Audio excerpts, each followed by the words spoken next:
Hey everyone, welcome back to the channel. Today I'm going to show you how to use the new Etsy keyword research tool step by step.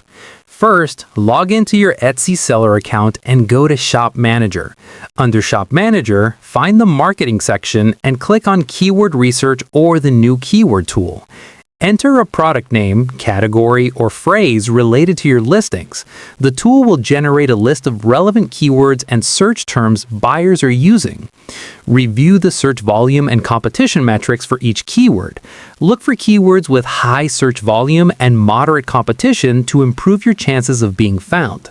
Next, you can save keywords for future listings or directly apply them to your current product titles, descriptions, and tags.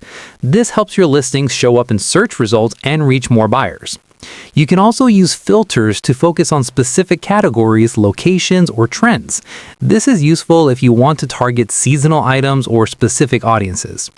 Regularly check the tool to update your keywords. Trends and popular search terms change over time, so keeping your listings optimized can improve sales. And that's it. Using the Etsy keyword research tool can help you improve visibility and attract more buyers to your shop. If this guide helped you, like the video, subscribe to the channel, and comment below with what you want to learn next.